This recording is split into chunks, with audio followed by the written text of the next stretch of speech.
হ্যাঁ, আমি তুমি ডামির নির্বাচন হবে না। এই যে নির্বাচন গত 14, 18, 24-এর যে নির্বাচন এবং আগের নির্বাচন ধরেন তত্ত্বাবধায়ক সরকারের সঙ্গে একটা ভালো নির্বাচন হয়েছে, এই ব্যাপারে সন্দেহ নাই। কিন্তু 100% কিছু হবে না। আমি 100% মনেও করি আমরা। আর নির্বাচন হলে কি হবে? নির্বাচন হলে একটা দল ক্ষমতায় আসবে, 5 বছর ধরে আবার লুটপাট করবে, আবার তাদেরকে আমরা সরাবো। মানে আমরা আন্দোলন মানে রক্ত দিয়ে না সরিয়ে আমরা যদি ভোটের মাধ্যমে সরাতে পারি, সেই পদ্ধতি যদি আমরা চালু করতে পারি, সেটা একটা উন্নতি। তাকে আমরা পুলিশ বাহিনীকে ঠিক মতো নেতৃত্ব দিতেই দেখছি না। এগুলো অনেক সমস্যা হবে। পিআরও বলবে, আবার আইন শৃঙ্খলা পরিস্থিতির অবনতি ঘটিয়ে বলতে পারে। কিন্তু আপনি কি এটা ইউনূস সরকার কন্টিনিউ করলে কি হবে সেটা তো। নির্বাচন তো অনেক যদি কিন্তুর মধ্যে আছে।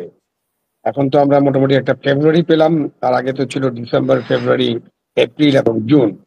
তো ওইখানে নানান কথাবার্তা তো আছে। তার মধ্যে আপনি যে সমস্ত বিষয় তুললেন, তারা যদি রাজি না হয়, তো তাহলে নির্বাচনটা কিভাবে হবে? তাহলে তারা রাজি না হলে তো নির্বাচনটা একটা বড় চ্যালেঞ্জ।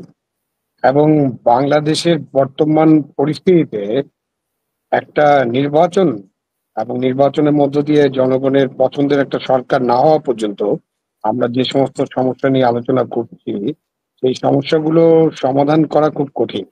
সেটা আপনি অভ্যন্তরীণ সমস্যা বলেন, আইন শৃঙ্খলা বলেন, আপনার দ্রব্যমূল্য বলেন, আমাদের যে বৈদেশিক সম্পর্ক বলেন, এসব ক্ষেত্রে আমরা নানান সমস্যা আছি। বিকজ আমার একটা খুবই টাইপের দুর্বল একটা সরকার এখন দেশে আছে। ডক্টর ইউনূস নোবেল লরেট, তার তিনি যে সরকারটা গঠন করছেন, এটা খুবই দুর্বল একটা সরকার। এবং এই সরকারের পারফরমেন্স খুবই খারাপ। মানে ওই যে আউটকাম বলেন, পারফরমেন্স বলেন, এটা তো আলোচনা করার দরকার নেই। কারণ 1 বছরে তো আমরা দেখলাম যে তাদের কোন জায়গায় তারা কি পারফরমেন্স করছে। এখন আপনি পিআর চালু করা, ধরেন পিআর একটা বড় দাবি। একটা ইসলামী আন্দোলন অবশ্য 2008 সালে এটা পেশ করেছিল প্রথম, যে তারা পিআর পদ্ধতিতে নির্বাচন চায়। বাংলাদেশ আসলে এখনো পিআর এর জন্য উপযুক্ত না। পিআর আছে অনেক দেশে, বিশ্বের 100টার বেশি দেশে পিআর আছে। নেপালেও পিআর আছে, এবং নেপালে তো ওই 12 বছরে আপনার 4টা 5টা 6টা গভর্নমেন্ট পরিবর্তন হয়ে গেছে। গভর্নমেন্টের স্টাবিলিটি নিয়ে একটা কোশ্চেন আসছে নেপালে। আর বাইরে যেটা আছে সেটা অনেক উন্নত গণতান্ত্রিক দেশ, যেখানে এটা করা সম্ভব হয়েছে। বাংলাদেশের মানুষ সাধারণ ভোটটাই, আমরা তো বেসিক ভোটিং সিস্টেম যেটা আছে এটারই তো রক্ষা করতে পারলাম না। মানুষ যে ভোট দিবে, ঠিক মতো নির্বাচন কেন্দ্রে যাবে, ভোটের বাক্স 3টাই হবে না, রাতের বেলা ভোট স্টাম্পিং হবে না, দিনের ভোট রাতে হবে না। হ্যাঁ, আমি তুমি ডামির নির্বাচন হবে না। এই যে নির্বাচন গত 14, 18, 24-এর যে নির্বাচন এবং আগের নির্বাচন ধরেন তত্ত্বাবধায়ক সরকারের সঙ্গে একটা ভালো নির্বাচন হয়েছে, এই ব্যাপারে সন্দেহ নাই। কিন্তু 100% কিছু হবে না। আমি 100% মনেও করি না। কেউ যদি মনে করেন মনে করতে পারেন, বাট আমি সবসময় মনে করি যে 90% একটা থ্রেশ হোল্ড ধরে আপনি তার উপরে যতটুকু ভালো করতে পারেন সেটাই একটা ভালো নির্বাচন। এবং ভালো নির্বাচন করতে থাকতে হবে। এমন না যে আমি একটা ভালো নির্বাচন করলাম, তারপরে আমি আবার এই সমস্ত কিছু ধ্বংস করে আমি নিজেই ফ্যাসিবাদী হয়ে গেলাম। সেটা তো করা যাবে না। এই জন্য বাংলাদেশে কিন্তু একটা তত্ত্বাবধায়ক সরকার, যেটা একদম নতুন ধরনের ধারণা ছিল সারা পৃথিবীর জন্য, এটার ব্যবস্থায় আমরা গিয়েছিলাম এবং পরে আমরা এটা রাখি নাই। এবং বড় বড় দুইটা দলেই এই তত্ত্বাবধায়ক সরকারের নানান বিষয় ক্ষতিগ্রস্ত করেছে। তো এখন আপনি পিআর হঠাৎ করে চালু করতে চাইলে করতে পারবেন না। আপনি উচ্চকক্ষে পিআর, এটাও তো পার্লামেন্টে আলোচনা হতে হবে।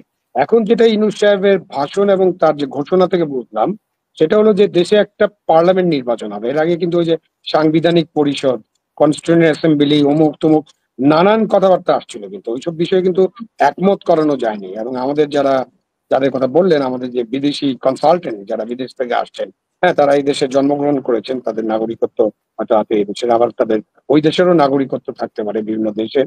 তো তারা তো কনসালটেন্টের কাজ করতেছেন। তারা জনগণের যে আশা আকাঙ্ক্ষা, সেটাকে ধারণ করে কিছু করার চেষ্টা করছেন। বাট তারা তাদের সেই ক্যাপাবিলিটি তো আসলে নাই। তারা জনগণের সাথে কতটা মিশেন, জনগণের ভেতরে কতটা যান, সেটা নিয়ে তো অনেক প্রশ্ন আছে। তারপরেও ধরেন আমাদের দেশে এই প্রথমবারের মতো কিছু জিনিস তো ভালো, যে আমরা, এটা মহসিন সাহেব বললেন যে বিএনপি এটা করতে পারতো। আসলে এই আন্দোলনে বিএনপি বা কোনো রাজনৈতিক দল তো কোনো নেতৃত্ব ছিল না। এই নেতৃত্ব ছিল ছাত্রদের হাতে, এবং ছাত্ররা যে আন্দোলনটাকে 5ই আগস্টে যে জায়গায় নিয়ে গেছিল, তখন আমাদের রাজনৈতিক দলগুলো কিন্তু সেরকম ভাবে পার্টিসিপেট করেনি। ফলে তাদেরও কিন্তু কোনো প্রস্তুতি ছিল না যে এই শেখ হাসিনা যদি চলে যান, এটা কেউ চিন্তাও করেনি মনে হয় 5ই আগস্টের আগে। তো চলে গেলে কিভাবে দেশটা চলবে, এই ব্যাপারে তাদের কারোই কোনো প্রস্তুতি ছিল না। সুতরাং আমরা একটা অ্যাডহকে এই সরকারটা গঠন করেছি, এবং ইউনূস সাহেবকে ফোন টোন করে রাজি করানো হয়েছে। উনি আসছেন এবং উনি উনার পছন্দ মতো লোকদের নিয়ে এই সরকারটা গঠন করছেন। সেখানে ছাত্রদেরকে উনি অংশীদারিত্ব দিয়েছেন, এবং ছাত্ররাই সরকারে আছে, 4 জন ছিলেন, এখন 2 জন বেরিয়ে গেছেন, আর 2 জন এখনো সরকারে আছেন। এনসিপি আসলে একটা সরকারি দল এবং সরকারে আছেন।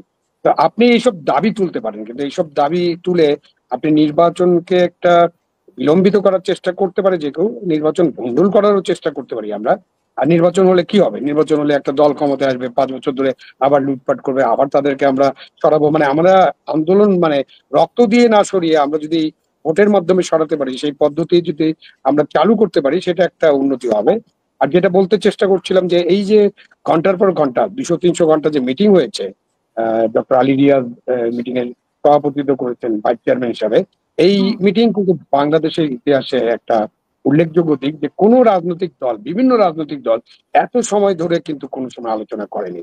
তারা অনেক আলোচনা করেছেন, অনেক মতবিরোধ আছে, অনেক মতনৈক্য আছে, আবার অনেক ঐক্যমত্য আছে। সুতরাং আমরা একটা অবস্থায় আছি যেখানে আমাদের ঐক্যমতের ভিত্তিতে সামনে যতটুকু ঐক্যমত্য আছে, সেখানে লেবু বেশি না চিপে ততটুকু ঐক্যমত্য নিয়ে আমি সামনে এগিয়ে যেতে চাই।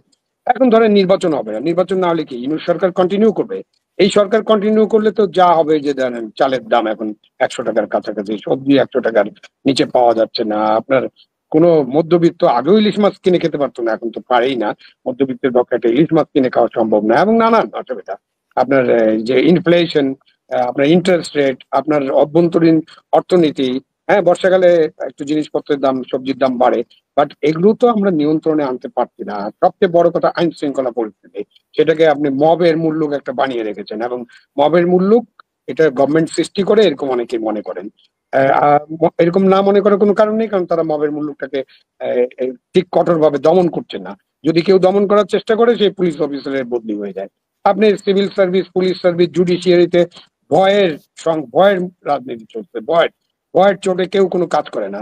আপনি ব্যারিস্টার সারা হোসেন মহসিন সাহেব বলতে পারবেন যে এই যে আদালত, উচ্চ আদালত আছে, গত 11 মাসে 12 মাসে কোনো জামিন শুনানি কি হয়েছে? যারা 11 মাস আগে, 10 মাস আগে যাদেরকে গ্রেপ্তার করা হয়েছে বিভিন্ন মামলায়, গায়েবী মামলা বলতে পারেন, এক একটা মামলায় 200, 300, 400 আসামি আছে যাদেরকে গ্রেপ্তার করা হয়েছে, তাদের কোনো জামিন শুনানি কোর্ট করেছে? কোর্ট করেই না। এই জুলাই আগস্টের বিষয় নিয়ে কোনো কিছু তারা শুনতে চান না। তবে ব্যারিস্টার সারা কি বলেছেন? সারা বলেছেন যে এই কোর্টে, এই উচ্চ আদালতে এখন একটা অর্ডার পাওয়াই মুশকিল, রায় পাওয়া তো দূরের কথা। তো কারণ কারণ কি? কারণ সবাই নাকি ভয়ের মধ্যে আছে। তা আপনি একটা ইন্ডিপেন্ডেন্ট সিভিল সার্ভিস, আপনি independent police service, independent judiciary করার জন্য যতটুকু কাজ করার দরকার ছিল, ওটাতে সংস্কার টংস্কার এত বৈঠক করা লাগে না তো। এটা একটা সরকারের নর্মাল ডিউটি, এবং নর্মালি এটা তারা করতে পারতেন, তারা তো করেন নাই। আমাদের স্বরাষ্ট্র উপদেষ্টা মাঝে মাঝে হুঙ্কার করেন যে আর মব সহ্য করা হবে না। উনি রাত্রে 3:30টার সময় সংবাদ সম্মেলন করেন, উনি আবার কি পুলিশের লাইনে যে আবার ওদের খাবার টাবার টেস্ট করেন, অনেক কিছু করেন। বাট ফাইনালি কি, আমরা তার যে কঠোরভাবে দেশের আইন শৃঙ্খলা পরিস্থিতির উন্নয়ন, সেটা আমরা করতে দেখি না। তাকে আমরা পুলিশ বাহিনীকে ঠিক মতো নেতৃত্ব দিতেই দেখছি না। এগুলো অনেক সমস্যা হবে। টিআরও বলবে, আবার আইন শৃঙ্খলা পরিস্থিতির অবনতি ঘটিয়ে বলতে পারে, কিন্তু আপনি কি এটা ইউনূস সরকার কন্টিনিউ করলে কি হবে সেটা চিন্তা করেন। আর একটা হুম। নির্বাচিত সরকার, হ্যাঁ, আবার তারা চুরি বাটপাড়ির সরকার আসবে।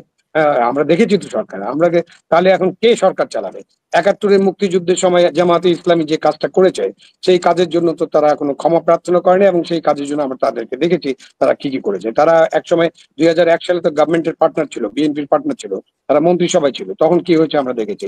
বিএনপি কি করেছে আমরা দেখেছি। আওয়ামী লীগ তো এখন যা করছে তার জন্য তাদের যে শাস্তি হয়েছে তারা তো এখন নাই।